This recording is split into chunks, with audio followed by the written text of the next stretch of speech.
Good morning everyone दोस्तों। आज है जनवरी 27 2023 और हम लोग करने वाले हैं द हिंदू न्यूज़पेपर एनालिसिस। मेरा नाम है डी और रोज की तरह फिर से हम लोग कुछ टॉपिक्स करने वाले हैं।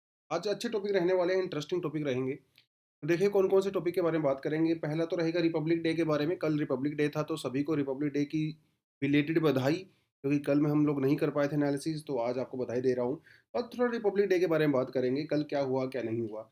उसके अलावा एक इन्फेक्शन के बारे में बात करेंगे, हेपाटोरिनल। ये एक इन्फेक्शन है, क्यों हुआ है, कैसे हुआ है, न्यूज़ में क्यों है। छोटा सा टॉपिक है, सिर्फ 2 लाइन का, लेकिन कई बार प्रीलिम्स में इस तरह की चीज़ें पूछ लेता। उसके अलावा एटिकोप का एक टॉयज़ हैं, और मोदी जी ने मन की बात में भी इन टॉयज़ के बारे में बात किया था। जैसे जी, क्योंकि आपको पता ही है हमारे मार्केट में चाइनीज़ टॉयज़ बहुत ज़्यादा हैं, तो उनके कंपैरिजन में और उनसे कंपटीशन के लिए मोदी जी ने मन मन की बात में भी बात किया था। और ये अभी भी न्यूज़ में है। क्यों न्यूज़ में है? क्योंकि पद्मा अवार्ड दिया गया है, और वो जो पद्मा अवार्ड है वो एक्चुअली इन्हीं टॉयज़ के साथ रिलेटेड है, तो इसके बारे में बात करेंगे। पद्मा अवार्ड के बारे में अलग से बात। आदित्य अल एल 1 मिशन भैया हम लोग भेजने वाले हैं अभी। थोड़े समय में तैयारियां शुरू हो गई हैं, तो क्या ये मिशन है इसके बारे में बात करेंगे साइंस एंड टेक वाले पर्सपेक्टिव से। और लो नॉन अलाइनमेंट मूवमेंट के बारे में बात करेंगे। आपको पता ही है इस बार रिपब्लिक डे पे हमारे गेस्ट कौन थे, वो थे इजिप्ट के प्रेसिडेंट, राइट। तो और इजिप्ट हमारा बहुत अच्छा एक दोस्त भी है, और नॉन अलाइनमेंट मेंबर का मूवमेंट का एक फाउंडिंग मेंबर भी है, तो इसलिए थोड़ा इसको न्यूज़ में था बात कर सकते हैं। एक एडिटोरियल है थोड़ा सा, Holocaust and lessons. I don't think so बहुत बहुत इंपॉर्टेंट टॉपिक रहेगा, लेकिन हमें पता होना चाहिए होलोकास्ट के बारे में। और जिस तरह से दुनिया में जो चीज़ें चल रही हैं, राइट, हम लोग अपनी इतिहास को भूलते चले जा रहे हैं। इतिहास से लेसन्स लेते नहीं है भैया, हम लोग गलतियां जो करते हैं बार बार रिपीट करते रहते हैं। तो उन सारी चीज़ों के बारे में ये बेसिकली आर्टिकल दिया गया है। चलिए जी। और वैसे आपको पता ही है हमारा फाउंडेशन कोर्स लॉन्च हो चुका है, कई दिन हो चुके हैं। और अगर अभी आप ज्वाइन करते हो तो कर सकते हो, आपको रिकॉर्डेड क्लासेस मिल जाएंगी। और रिकॉर्डेड क्लासेस करिए आराम से अपनी। अभी पॉलिटी की क्लासेस चल रही हैं, फिर बाद में ज्योग्राफी वो दूसरे सब्जेक्ट शुरू हो जाए। चलिए बच्चों। और तो पहला टॉपिक यहाँ पे है भैया, India displays indigenous arms and the women power. Indigenous का मतलब ये होता है कि आर्म्स मतलब हथियार, वेपन्स, डिफेंस टेक्नोलॉजीज की बात करते हैं। इंडिजेनस का मतलब होता है कि जो अपने ही देश में बनाए जाते हैं, है ना। टेक्नोलॉजी हमारी होगी, डिज़ाइन हमारा होगा, पैसा हमारा होगा, इंजीनियर्स हमारे होंगे, उसे इंडिजिनस आर्म्स कहा जाता है। वीमेन एम्पावर का तो आप मतलब समझ ही गए होंगे, जिस तरह से इंडिया में और पूरी दुनिया में इवन, ठीक है, जो एक लहर चल रही है वीमेन एम्पावरमेंट की, फेमिनिज्म की, वीमेन कितना आगे आ रही हैं। देखिए जब से वीमेन को अपॉर्चुनिटी मिलने लगी है ना भैया, वीमेन बहुत आगे जा रही हैं। इसका टैलेंट तो उनके अंदर था ही पहले से, लेकिन अपॉर्चुनिटी नहीं मिल रही थी। अभी मिली है तो हर चीज़ में आगे जा रही हैं। और जिस तरह से हम लोग डिस्प्ले कर रहे हैं, और वो सारी चीज़ें बहुत अच्छी चीज़ है, तो ये किया गया है। और आप क्लियरली देख भी सकते हो, तो आत्मनिर्भरता भारत के अंदर हम लोग जो है अपनी खुद की बनाई हुई टेक्नोलॉजी को डिस्प्ले किया हम लोगों ने इस बार, राइट। उसके अलावा कई जो है विमेन लेड जो वहाँ पे परेड वगैरह हुई हैं, तो वो भी हुई हैं। जैसे कुछ नाम यहाँ पे दिए गए हैं, आपको ज़्यादा याद याद करने की रिक्वायरमेंट नहीं है ये। तो इजिप्शियन आर्मी के जो रिप्रेजेंटेटिव थे भैया, वो भी यहाँ पे आए थे कंटीजेंट, उसके साथ भी हम लोगों ने किया। उसके अलावा हमारी लेफ्टिनेंट कमांडर दिशा अमृत जी हैं, उन्होंने नेवी के 144 सोल्जर्स को लेड किया। उसके अलावा भैया स्क्वाड्रन लीडर सिंधु रेड्डी, इन्होंने भी जो है 144 एयर वॉरियर्स को जो है वहाँ पे लीड किया। उसके अलावा central reserve police force CRPF, उसकी भी एक पूरी ऑल वीमेन जो है कंटिजेंट ने वहाँ पे मार्च किया। दिल्ली पुलिस की 55 महिलाएं कांस्टेबल्स की जो एक कंटीजेंट था, उन्होंने वहाँ पे जो है परेड किया। तो बड़ी अच्छी चीज़ लगी, बड़ा अच्छा लगा कल को देख के। उसके अलावा इंडिया में जो हम लोग आज़ादी के बाद से, और आपने फिल्मों में देखा होगा ना, 21 तोपों की सलामी दी जाती थी। 21 तोपों की सलामी सबसे बड़ी सलामी होती है। और ये जो तोप होती थी, ये ब्रिटिश के टाइम से चली आ रही थी, तो आफ्टर इंडिपेंडेंस हम लोग इनका यूज़ कर रहे थे। लेकिन पहली बार ऐसा हुआ है कि हम लोगों ने उनको रिप्लेस कर दिया है, और इंडिया मेड 105 फील्ड गन्स, ठीक है, उनसे भैया वो हम लोगों ने रिप्लेस किया, इनके द्वारा रिप्लेस किया गया है, जो बाबा आदम के ज़माने से चली आ रही थी। तो ये एक आपको थोड़ा पता होना चाहिए। उसके अलावा मेड इन इंडिया इक्विपमेंट, जैसे बैटल टैंक अर्जुन, ये डिस्प्ले किया गया। उसके अलावा नाग मिसाइल सिस्टम को डिस्प्ले किया गया। K9 जो वज्र टी गन सिस्टम है उसको किया गया। आकाश एयर डिफेंस सिस्टम है, और ब्रह्मोस मिसाइल्स वगैरह है, इन सबको वहाँ पे डिस्प्ले किया गया। तो ये एक बड़ा अच्छा रहा माहौल देखने का वहाँ पे, तो आपको थोड़ा पता होना चाहिए। ये तो सारा कंटेंट मैंने आपको ऊपर से ही बता दिया है, तो अलग से करने की रिक्वायरमेंट नहीं। बेसिकली ऊपर वाले का ही कॉपी पेस्ट है यहाँ। ठीक है। तो रिपब्लिक डे के बारे में और ये पता ही है बहुत सारी चीज़ें तो पहले से ही, लेकिन थोड़ा स्लो डाउन हो गया, इसको मैं थोड़ा सा तो दोबारा से शेयर कर देता हूँ, थोड़ा फास्ट चलेगा। तो ये 26 जनवरी को ही क्यों डिसाइड किया गया, राइट? ये एक हिस्टोरिकल डे है। ठीक है, कुछ खास हुआ था इस दिन, आपको बहुत अच्छे से पता भी होगा इसके बारे में कि 1930s में 1930s में के 26 जनवरी को क्या हुआ था, उस दिन पूर्ण स्वराज डे मनाया जाता है, क्योंकि उस दिन यू नो नेहरू जी की अध्यक्षता में, क्योंकि उस समय वो प्रेसिडेंट थे कांग्रेस के, तो उनकी अध्यक्षता में उस दिन पूर्ण स्वराज डिक्लेयर किया गया था। क्या वैसे मेरा बताने का आपको मन कर रहा था, लेकिन आप मुझे कमेंट सेक्शन में ये बताइए कि वो सेशन कहाँ हुआ था, और वो जो झंडा पहली बार फहराया गया था इन द फॉर्म ऑफ पूर्ण स्वराज्य, वो कहाँ पे था? वो लाहौर में था, कराची में था, दिल्ली में था, कलकत्ता में था। 4 ऑप्शन आपको दे रहा हूँ, आपको वो बताना है। तो ये 26 जनवरी को क्योंकि पहले से हम लोग पूर्ण स्वराज डे मना रहे थे, मतलब कंप्लीट इंडिपेंडेंस। देखिए, इससे पहले हम लोग कंप्लीट इंडिपेंडेंस की डिमांड कर रहे थे, लेकिन उतना पूरी तरह से बहुत ज़ोर ज़बरदस्ती से नहीं कर रहे थे। 1930s के बाद नेहरू जी जब वहाँ पे प्रेसिडेंट थे, तो उसकी डिमांड अच्छे से होने लगी। इसीलिए 26 जनवरी का दिन जो है बहुत ज़्यादा हिस्टोरिकल है। ताकि हमारा जो कॉन्स्टिट्यूशन है, वो 1949 में ही साइन वाइन हो चुके थे, 1 साल पहले। लेकिन फिर भी हम लोगों ने उसको जो है 1950 तक जो है वो उसको वेट किया। 26 नवंबर को हो चुका था वो, ठीक है, लेकिन हम लोगों ने भैया चल ठीक है, 1-2 महीना वेट कर लेते हैं, क्योंकि 26 जनवरी का हिस्टोरिकल डे है। इस दिन हम लोगों ने उसका वेट कर लिया। ये आपको पता होना चाहिए। इंडिया का जो कॉन्स्टिट्यूशन है, दुनिया का सबसे लेंथी कॉन्स्टिट्यूशन है। मोर देन 60 कंट्रीज का कॉन्स्टिट्यूशन हम लोगों ने रेफ़र किया था अपनी कॉन्स्टिट्यूशन बनाने के लिए, और 2 साल 11 महीने और 17 दिन लग गए थे भैया पहले ड्राफ्ट को सबमिट करने के लिए। ये भी आपको बताता चलूँ कि हमारा जो कॉन्स्टिट्यूशन है ना, वो ऐसे प्रिंटेड टाइप का नहीं है, ठीक है? कोई किसी ने टाइप किया, प्रिंट कर दिया, नो भैया, पूरे तरह से हैंड रिटन है। एकदम ज़बरदस्त कैलीग्राफी की गई है। अगर आपको पता है तो उन पर्सन का नाम भी बता दो, बड़े महान इंसान थे, जिन्होंने अपने हाथ से लिखा था पूरे का पूरा कॉन्स्टिट्यूशन। और जो ओरिजिनल कॉन्स्टिट्यूशन है ना, आज भी वो रखा हुआ है हमारी पार्लियामेंट के अंदर। एक चैम्बर सा बना हुआ है, और हीलियम उसके अंदर भरी हुई है, और वहाँ पे आप जाके देख भी सकते हो अगर आपको विज़िट करना है। तो पहली जो परेड हुई थी, देखिए 1947 में पहला परेड नहीं हुआ था, पहला परेड हुआ था 1955 में रिपब्लिक डे के पे पर, जो कि उस समय जो मिस्टर मलिक गुलाम मोहम्मद, ये पहले गवर्नर जनरल थे पाकिस्तान के भाई, उनको इनवाइट किया गया था एज़ अ चीफ गेस्ट। सोचिए, पाकिस्तान वाले भी आ रहे थे इंडिया में, इंडिया वाले पाकिस्तान में जा रहे थे। आज समय कितना बदल गया है, राइट? वो सारी चीज़ें हैं। और आपको ये लगता होगा कि रिपब्लिक डे की जो सेलिब्रेशन है सिर्फ़ 1 दिन होती है, ऐसा नहीं है भाई, वो 3 दिन होती है। आज भी होगी, ठीक है? 27 तारीख है, और कल भी होगी। कल एक्चुअली वहाँ पे होगा, बीटिंग रिट्रीट सेरेमनी होती है, ठीक है? आप को ये पहले से पता है, इसके बारे में हम लोगों ने पहले बात भी किया हुआ है, तो वो कुछ-कुछ चीज़ें हैं। तो पूर्ण स्वराज दिवस भी मनाया जाता है, कुछ-कुछ आपको मुझे बताना था, इंटरेस्टिंग लगी मुझे चीज़ें, आई थॉट कि आपको अच्छा पे उसके अलावा ब्रेवरी अवार्ड्स भी दिए जाते हैं, जैसे अशोक चक्र, जो है अशोक चक्र, वीर चक्र, महावीर चक्र, परमवीर चक्र, कीर्ति चक्र वगैरह, वो जो डिज़र्विंग कैंडिडेट होते हैं उनको वो दिए जाते हैं, राइट? ये आपको पता होना चाहिए। इंडिपेंडेंस डे पे क्या होता है, हमारे प्राइम मिनिस्टर जो है वो एड्रेस करते हैं, और रिपब्लिक डे पे जो है वो हमारे प्रेसिडेंट जो है वो एड्रेस करते हैं। ये थोड़ा-थोड़ा फ़र्क होता है यहाँ पे, ठीक है? चलिए, हाँ जी। तो आपको पता ही है, हम लोग चीता लेके आए थे, 8 चीते लेके आए थे भाई, ठीक है? उसमें से कुछ मेल थी, कुछ फीमेल थी। उसमें से एक फीमेल थी जिसका नाम था साशा, कितना ज़बरदस्त नाम है, ऐसा लगता है कोई हॉलीवुड मूवी की कोई हीरोइन है, साशा। तो इन्होंने कुछ शिकार-विकार किया होगा, कुछ इन्फेक्शन हो गया बेसिकली इनको, और इस इन्फेक्शन को कहा जाता है हेपेटोरेनल इन्फेक्शन। ये डिसीज़ नहीं है भाई, ठीक है? इट्स नॉट अ डिसीज़, ये एक इन्फेक्शन। कहाँ होता है इन्फेक्शन? ये यूजुअली आपकी जो है किडनी और लीवर में होता है।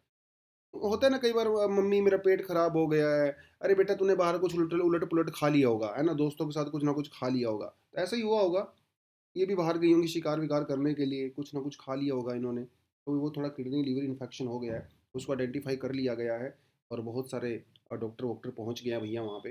और जो साउथ अफ्रीका में, मतलब नामीबिया से हम लोग लेके आए थे, उनके साथ भी लगातार फ़ोन-वोन पे बातचीत हो रही है, वीडियो कॉन्फ्रेंसिंग वगैरह हो रही है। जल्दी ही रिकवर हो जाएँगी, ऐसा कोई बात नहीं है, सीरियस इश्यू नहीं है। लेकिन अनफॉर्चुनेटली अगर इनको कुछ सीरियस इशू हो गया मान लो, या इनको डेथ हो गई, तो भाई ये पूरे का पूरा जो चीता हम लोग लेके आए थे ना, उस पूरे मिशन के ऊपर क्वेश्चन खड़े कि क्या एक्चुअली में इंडियन एनवायरनमेंट और इंडियन जो सिस्टम है, क्या वो इनको अडेप्ट कर पाया है कि नहीं कर पाया, है ना। बट लेट्स होप, उम्मीद करते हैं, प्रे करते हैं कि आप जिस भी भगवान में बिलीव करते हो, नहीं भी करते हो तो भी प्रे कर लीजिए कि बचे हैं ये, ठीक है, बहुत ज़रूरी है हमारे पूरे मिशन के लिए। 1952 में ऑफिशियली डिक्लेयर कर दिया गया था चीता को इंडिया से एक्सटिंक्ट। अगर आप हमारी पुरानी कहानियाँ पढ़ोगे, पुराने यू नो अगर आप वेद पुराण और जो भी पढ़ोगे आप पुरानी कहानियाँ, उसमें एकदम चीता के बारे में लिखा गया था, लेकिन 52 में वो भैया छत्तीसगढ़ में 1947 में जो है कोरिया डिस्ट्रिक्ट के अंदर पहले लास्ट टाइम चीता को देखा गया था, उसके बाद चीता दिखाई नहीं। तो ये थोड़ा आपको पता होना चाहिए कि भैया ये जो इन्फेक्शन है वो कहाँ से रिलेटेड है। कई बार एग्जाम में छोटी छोटी न्यूज़ है ये, लेकिन वो पूछ लेगा आपसे, ठीक है, कि hepatorenal infection is related to which of the following, तो वो बोलेगा आपको किडनी, लीवर, ब्रेन, हार्ट, ऐसे ऐसे पूछेगा, निकल जाना है। चलिए, Padma award is an honour for the Etikoppaka toy craft. तो बेसिकली देखिए, इनको पिक्चर देख लीजिए, और ये इनका नाम है मिस्टर राजू। नाम तो बड़ा सिंपल सा है, लेकिन काम बहुत ज़बरदस्त करते हैं भाई। काम ये ऐसा करते हैं कि इनको भाई पद्मा अवार्ड दिया गया। अब पद्मा अवार्ड हर हर किसी को तो मिलता नहीं है, जो लोग एक्स्ट्रॉर्डिनरी काम करते हैं उनको ही दिया जाता है। तो मिस्टर राजू जो है, एक गांव में एक आंध्र प्रदेश का एक छोटा सा गांव है, उस गांव का नाम है एटिकोपका। ये गांव का नाम भी है और ये इस आर्ट का नाम भी है, और इस आर्ट में ना खिलौने बनाए जाते हैं। अब देखिए यहाँ पे, देखिए इतने ज़बरदस्त खिलौने हैं। हालांकि ये सस्ते नहीं हैं, काफ़ी महंगे आते हैं, 500 700 हज़ार 2 हज़ार के आते हैं, क्योंकि इनको बनाने में समय भी बहुत लगता है। और ये काफ़ी पुरानी आर्ट है, बहुत नई आर्ट नहीं है, समय लगता है, लेकिन आप इनको बनाते हो तो ये मार्केट में आप बेचते हो। इसकी एक खास बात ये है इन खिलौनों की, एक तो ये काफ़ी चमकते हैं, ठीक है। उसके अलावा भी इनको देखिए, कहीं पे भी आपको जो है एक नुकीला जो है कोई भी एज देखने को नहीं मिलेगा। सारे एज जो है वो कर्व होते हैं, राउंड होते हैं, है ना, आप क्लियरली देख सकते हो। तो जो छोटे बच्चे होते हैं उनके साथ आराम से खेल सकते हैं, उनको कोई डर नहीं होता है। जो खिलौने नुकीले होते हैं, बच्चों ने आँख में मार लिया, वो दाँत तोड़ देते हैं अपने, है ना, नुकसान हो जाता है बच्चों को। और ऐसा मोदी जी ने मन की बात में भी कहा था। तो बेसिकली मिस्टर राजू को अभी जो है पद्म अवार्ड के लिए सम्मानित किया जाएगा इनको, क्योंकि इस आर्ट में काफ़ी माहिर हैं और इसको प्रमोट भी करते हैं साथ के साथ। इनको जो है वो दिया जाएगा। ये थोड़ा थोड़ा आपको ये पता होना चाहिए। लकड़ी के बने होते हैं और इसमें पूरी तरह से नेचुरल कलर्स का यूज़ किया जाता है। एक बार लकड़ी के खिलौने बनाने के बाद उसके बाद इनके ऊपर लगाया जाता है लैक्वर, मतलब एक कोटिंग की जाती है, जिस कोटिंग से काफ़ी शाइन करते हैं और बड़े अच्छे भी लगते हैं। और इनको भैया जीआई टैग भी मिला हुआ है जोग्राफिकल इंडिकेटर का, आंध्र प्रदेश से। थोड़ा थोड़ा आपको पता होना चाहिए। पद्मश्री अवार्ड के वगैरह के बारे में आपको बताता चलूँ। देखिए 1955 में हम लोगों ने शुरू किया था पद्म विभूषण, पद्म भूषण, पद्म श्री, ठीक है। और ये तो आपको पता ही है। भारत रत्न वगैरह का आपको इस यहाँ पे आज नहीं बताऊंगा, कंटेंट दिया हुआ है, आप पढ़ सकते हो आराम से। बट पद्म अवार्ड के बारे में पता होना चाहिए, क्योंकि उनको पद्मश्री दिया जा रहा है। पद्म अवार्ड की शुरुआत जो है, देखिए Padma award which were instituted in the year 1955 is announced every year, हर साल दिए जाते हैं। रिपब्लिक डे के ओकेजन पे इनको जो है अनाउंस किया जाता है, दिया जाता है बाद में, अनाउंस कर दिया जाता है, ठीक है। तो लेकिन बीच में जो है 1978 में, 1979 में और 1993 और 1997 में, ये कुछ साल ऐसे रहे जब ना इनको पद्म अवार्ड वगैरह किसी को भी नहीं दिया गया। पद्म अवार्ड के अंदर तीन कैटेगरी होती हैं। पहली होती है पद्म विभूषण, जो सबसे हाईएस्ट होती है। दूसरी होती है पद्म भूषण, जो से थोड़ा सा नीचे रहता है। और फिर होता है पद्मश्री, ये भी काफ़ी डिस्टिंग्विश्ड सर्विस होती है, अपने आप में बहुत बड़ा अवार्ड होता है ये भी। पद्मश्री, पद्म भूषण, पद्म विभूषण, तो ये भी आपको पता होना चाहिए इंपॉर्टेंस के परस्पेक्टिव, ठीक है। All person without any race, occupation, position of the sex and the eligibility for these awards, कोई किसी सबको दिया जाता है भैया। आप आपका क्या पोजीशन है, सेक्स, ऑक्यूपेशन, रेस वगैरह डजेंट मैटर, किसी को भी मिल सकता है। लेकिन गवर्नमेंट सर्वेंट्स को नहीं मिलता, ठीक है, जो पीआईसीयूज वगैरह में काम करते हैं।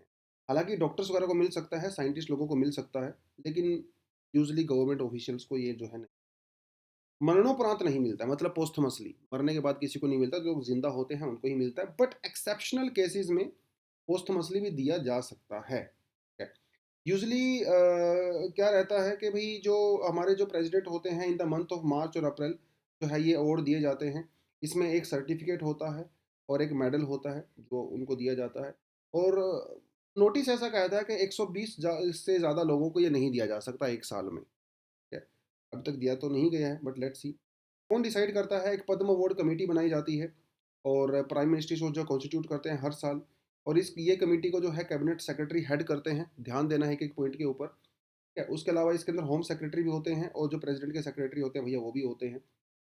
और कुछ इधर-उधर से जो है सिविल सोसाइटी से 5-6 लोगों को बड़े-बड़े लोगों को वहाँ पे अपॉइंट किया जाता है।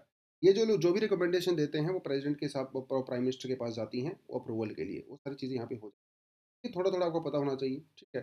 बाकी जो आप यहाँ पे देख सकते हो और ये स्पेशल सर्विस के लिए दिया जाता है और इसमें जैसा ज़रूरी नहीं है कि भैया आपको जो है 20 साल, 30 साल, 50 साल सर्विस करना पड़ेगा पद्मश्री लेने के लिए, नहीं, नहीं। ठीक है? अगर आप अपने फ़ील्ड में बहुत ज़बरदस्त काम कर रहे हो, चाहे वो स्पोर्ट्स हो, कोई भी हो, आपको पद्मश्री दिया जा सकता है। कोई ऐसा रिजिड क्राइटेरिया एज़ सच यहाँ पे होता नहीं।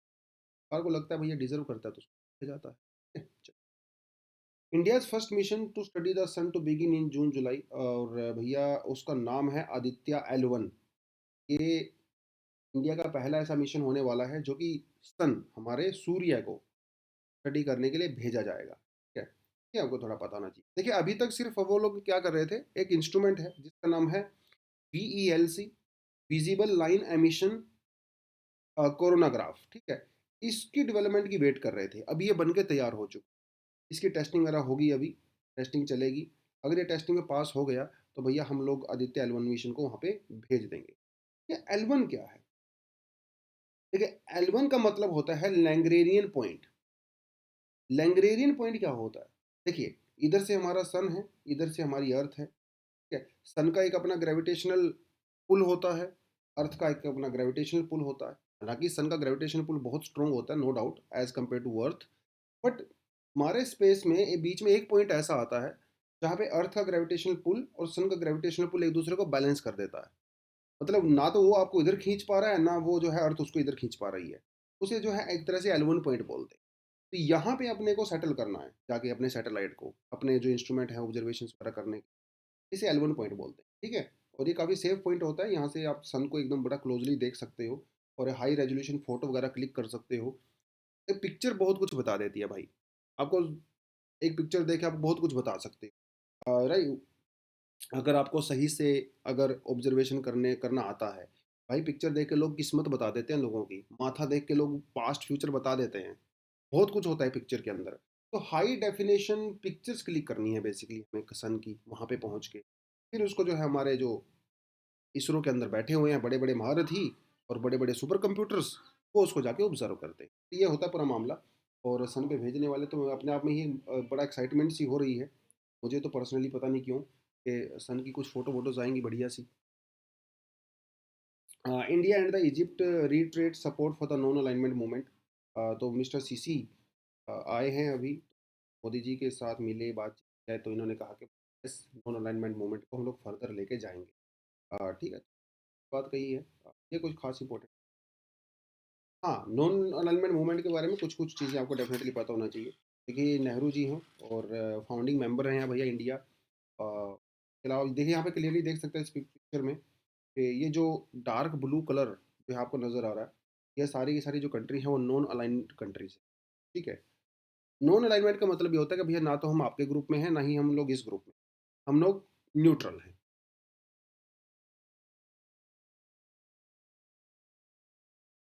देखिए उस समय क्या हो रहा था ना यार कोल्ड वॉर चल रहा था। एक तरफ अमेरिका था, एक तरफ जो है वो रशिया और उसके दोस्त हुआ करते थे। लेकिन बीच में कुछ कंट्री ऐसी थी जिन्होंने कहा भैया ना तो हम लोग तुम्हारा पार्ट बनेंगे, ना ही हम लोग आपका पार्ट बनेंगे। हम न्यूट्रल रहेंगे। इसमें जो है बहुत सारी कंट्री है, स्विट्ज़रलैंड वगैरह वो सब थी, वगैरह वो सब, ठीक है। तो ये वो कंट्री थी और शुरुआत जो है 1961 में हुई जब यूगोस्लाविया बेलग्रेड में फाइनली शुरुआत हुई इसकी ऑफिशियल तरीके से। हालाँकि जो डिस्कशन वगैरह इसकी काफ़ी ज़्यादा पहले चल रही थी। तो इसमें हमारे प्राइम मिनिस्टर थे नेहरू जी, यूगोस्लाविया के प्रेज़िडेंट थे वही इजिप्ट के प्रेज़िडेंट, घाना के प्रेज़िडेंट और इंडोनेशिया के प्रेज़िडेंट। ये 5 लोगों ने मिलके जो है इसकी पूरी तरह से शुरू किया। ये थोड़ा आपको जो है पता और ओरिजिनल जो आइडिया था वो 1955 में शुरू हो चुका था बैंडुंग के अंदर, बट ऑफिशियल तरीके से 90। और उसके अलावा कई उतार चढ़ाव देखने को मिले हैं। देखिए नाम कि हम लोग न्यूट्रल हैं, लेकिन एक्चुअल में न्यूट्रल है नहीं। हर कंट्री अपने अपने पर्सपेक्टिव से काम करती है। जैसे 1965 1971 को अगर आप देखो, तो इजिप्ट और इंडोनेशिया ने जो है पाकिस्तान का साथ दिया, तो तब न्यूट्रलिटी कहाँ गई? अगर आज के ज़माने में देखो तो हम लोग क्वाड के मेंबर हैं, अब न्यूट्रलिटी कहाँ गई? समझ रहे हो बात? तो ऐसा ही होता है। दिखाने को ठीक है न्यूट्रल है, क्योंकि वैसे भी ये ग्रुप तो बना हुआ है, लेकिन इसका कोई अपना खास एजेंडा है नहीं। ये कोई इकोनॉमिक एक्टिविटी में पार्टिसिपेट नहीं करते, कोई ट्रेड एक्टिविटी में पार्टिसिपेट नहीं करते हैं एज अ कॉमन ग्रुप। और ह्यूमन राइट्स हो, चाहे चाइल्ड एक्सप्लॉयटेशन हो, जेंडर इश्यूज वगैरह हो, इनकी कोई खास पोजीशन कहीं पे है नहीं। ठीक है, नाम नाम के हैं, समय बदल रहा है। अब समय बदल रहा है तो भैया हम लोग न्यूट्रल तो नहीं रह सकते। अब इस ज़माना बदल गया है। 19 हालांकि नेहरू जी के टाइम में हम लोग काफ़ी न्यूट्रल हुआ करते थे, लेकिन बाद में जब इंदिरा जी आई, we became very close to Russia later on. लेकिन जब 1990s में रशिया का डिसइंटीग्रेशन हुआ, we became very close to Europe and America also. आज भी वो चल ही रहा है ना? सुबह उठते बैठते शाम होते हुए हम लोग अमेरिका अमेरिका बोलते हैं, यूरोप यूरोप बोलते हैं। जैसे थोड़ा दूर हट रहे हैं आजकल हम लोग, है ना? तो वो सारी चीज़ें हैं। तो हर किसी का अपने का इंटरेस्ट होता है। अब नाम जो है अभी कितना रेलिवेंट है आज के समय में, और जिस तरह से रशिया यूक्रेन और चाइना वगैरह वो सब चल रहा है, ये अपने आप में ही एक सवाल है। तो बचाना एक बहुत इंपॉर्टेंट टास्क है आजकल। कोई इनकी शायद सच मीटिंग वीटिंग भी नहीं होता है। हिस्ट्री है तो ढो रहे हैं। States fall short of the target to improve forest cover. Basically एक आरटीआई लगाया गया था, और इस आरटीआई में ये बताया गया था कि भैया जो सरकार ने ग्रीन इंडिया मिशन चलाया था, उसके तहत कितना सक्सेस मिला है, कितना सक्सेस नहीं मिला है। मिशन के बारे में आपको मैं बताऊंगा, बट देखिए क्या है कि मतलब बताइए। हम लोगों ने चलाया था नेशनल ग्रीन इंडिया मिशन, जिसके तहत क्या करना था, 10 मिलियन, यहाँ पे 5 लिखा हुआ, ये ओरिजिनल टारगेट था, बाद में इसको लोगों ने अपडेट कर दिया। 10 मिलियन हेक्टेयर फॉरेस्ट कवर बढ़ाना है, जंगल लगाना है, पेड़ पौधे लगाने हैं। सिर्फ इतना ही नहीं, बल्कि साथ के साथ जो जंगल पहले से एग्जिस्ट कर रहे हैं, उनकी क्वालिटी भी इंप्रूव कर। ये दो चीज़ें हम लोगों को यहाँ पे करनी थी। टारगेट ये था कि 2020 तक हम लोग 50 to 60 मिलियन कार्बन डाइऑक्साइड का सीक्वेस्ट्रेशन कर देंगे। सीक्वेस्ट्रेशन मतलब तो एक तरह से स्टोरेज समझ लीजिए, कि भाई देखो पेड़ पौधे लगाएंगे तो जो एटमॉस्फेयर की CO2 है वो उसको एब्जॉर्ब करेंगे, स्टोर करेंगे, राइट? उसको सीक्वेस्ट्रेशन। क्योंकि हमें जो है अपना टारगेट अचीव करना है। पेरिस के अंदर हम लोगों ने जो वादा किया था, पंचामृत की हम लोग बात करते हैं, वो सब टारगेट अचीव करने के लिए जंगल लगाना बहुत ज़रूरी है, पेड़ पौधे लगाना। तो ग्राम सभा वगैरह का भी काफ़ी इंपॉर्टेंट। उसके अलावा जो हमारी मिनिस्टर ऑफ एनवायरमेंट फॉरेस्ट वगैरह रहती है, वो इम्प्लीमेंट करते हैं नेशनल लेवल पे। ये चीज़ हो गई। अब ये जब आरटीए लगाई गई, तो ये आरटीए से ये पता चला कि मोस्टली जो स्टेट्स हैं वो अपने टारगेट से पीछे। अभी हम क्लियरली देख सकते हैं, जैसे उत्तराखंड।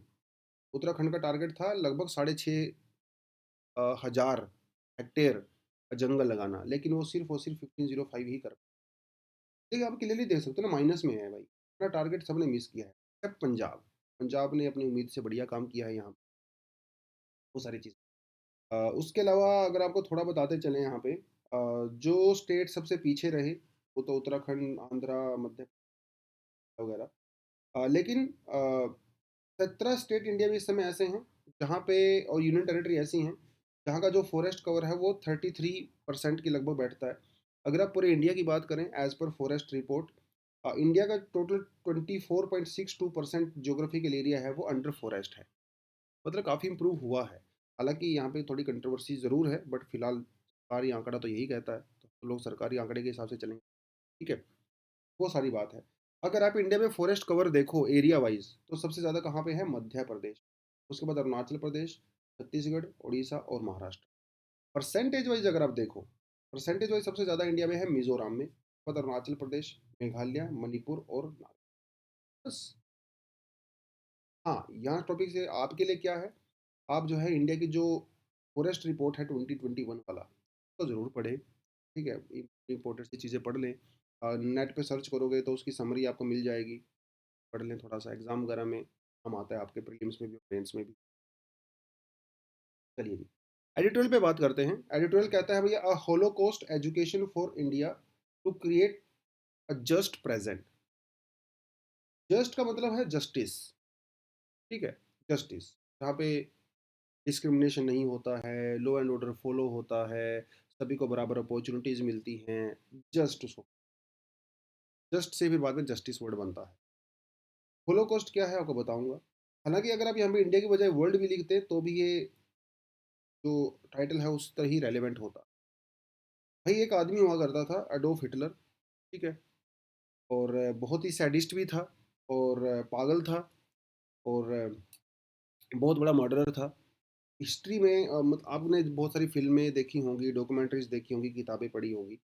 वो उसने क्या किया 6 मिलियन मतलब 60 लाख से ज़्यादा मिलियन ज्यूज़ को, महिलाएँ, बच्चे, बूढ़े-बुजुर्ग जो भी थे, ज्यूज़ लोगों को जो है वो मौत के घाट उतारा।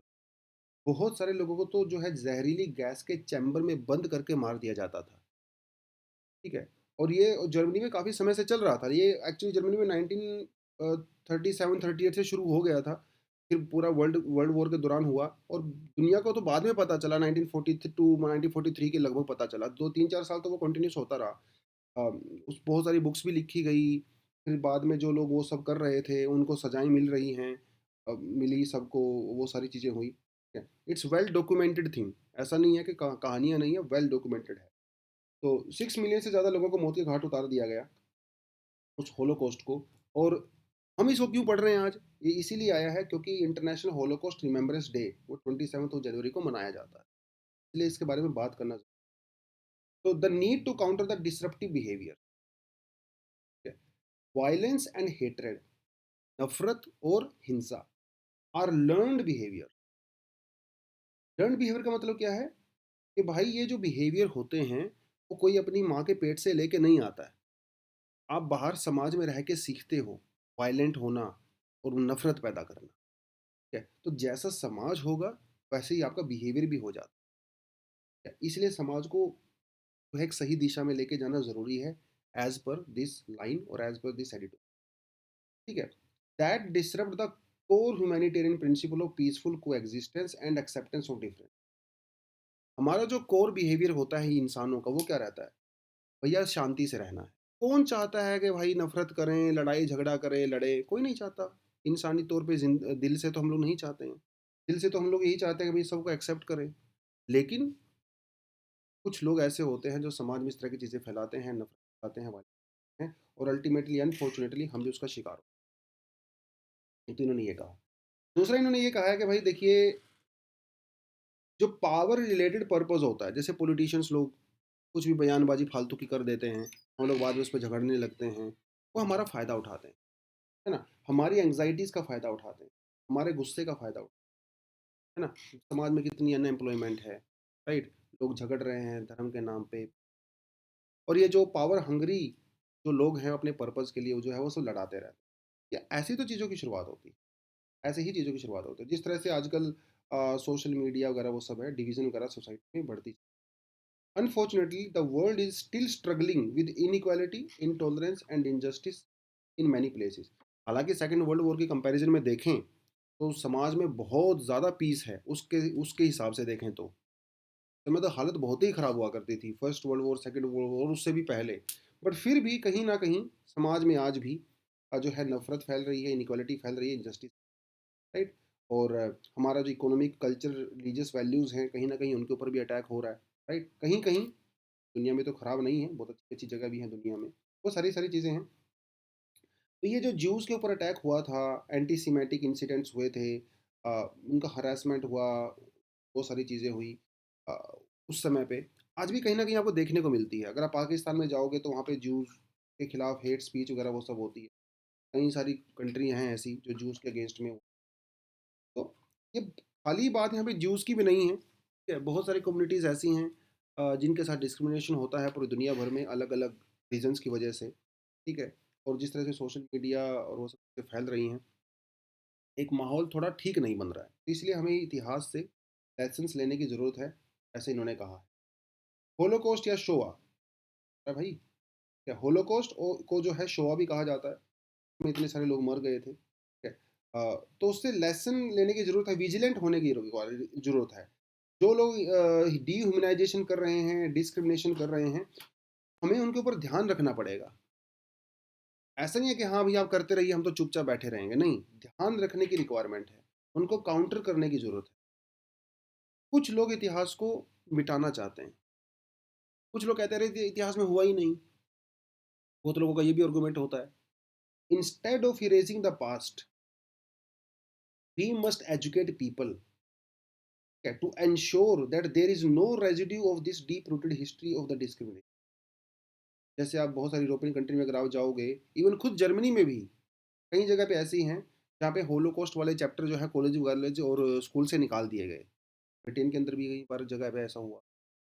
तो rather than erasing the history, we should keep history on our sleeves. मेरा कहने का मतलब ये, हमें आने वाली जनरेशन को हिस्ट्री के बारे में बताना चाहिए कि भाई वहाँ पे ऐसा हुआ था, तो ताकि दोबारा रिपीट ना हो जाए, तो we need to take lesson from that history also. ठीक है, ये सब लोग कह रहे हैं। और यूनेस्को का जो इनिशिएटिव है, international programme on Holocaust and the genocide education, ठीक है, इसमें हमें पार्टिसिपेट करना चाहिए और दुनिया को इसके बारे में अवेयर करवाना चाहिए, उनके बारे में, सिस्टमैटिक चीज़ों के बारे में। और फिर आप इस पूरे टॉपिक को होलोकॉस्ट वालों को जो है इंडिया के पर्सपेक्टिव से या आज का जो समाज है, दुनिया में जो चीज़ें हो रही हैं, जिसमें अब हिंदू फोबिया, इस्लामोफोबिया और होमोफोबिया, कितने सारे फोबिया चल रहे हैं आजकल, है ना? उसके खिलाफ जो है आप कुछ लड़ सको, ताकि समाज में माहौल जो है वो पीसफुल बने। कि कोई नहीं चाहता समाज में नफरत फैले, लेकिन लोग ऐसे होते हैं जिनका एजेंडा ही वही होता है, क्योंकि उनकी दुकान उसी से चलती है भैया, वायलेंस हेट स्पीच से। अदरवाइज तो वो दुकान चलेगी नहीं, तो उनके लिए तो बिजनेस है। हमारे लिए जो हम लोग क्योंकि इमोशनल होते हैं, हम इमोशंस में बह जाते हैं। एक नेताजी एक छोटा सा ट्वीट करते हैं एक लाइन का, और हम लोग सड़कों पे आके लड़ रहे हैं, मर रहे हैं फालतू में, है ना? और वो वहाँ पे बैठ के वो जो आराम से चिल कर रहा है। तो थोड़ा सा हमें इंटेंशंस भी समझनी चाहिए लोगों की, है ना? अपने विवेक का, अपने दिमाग का भी यूज़ करने की रिक्वायरमेंट, है ना? कोई नहीं चाहता भाई समाज, सबके अपना परिवार है, सब चाहते हैं कि भैया परिवार का पर पेट भरे, एम्प्लॉयमेंट मिलती रहे, है ना? रोटी खा के बच्चों के साथ आराम से एंजॉय करें, फैमिली के साथ रहें। कौन चाहता है लड़ना? दिल से तो कोई नहीं चाहता। हाँ, वो बात अलग है कि कुछ लोगों का एजेंडा होता है, उनकी दुकान चलती ही लड़ाई झगड़े से है, उनकी दुकानें चल रही हैं, हम लोग फालतू खाए जा रहे हैं, तो वो सब नहीं होना चाहिए, राइट? इसीलिए थोड़ा सा समझदारी से। ये तो दोस्तों आज के लिए, thank you very much, all the best and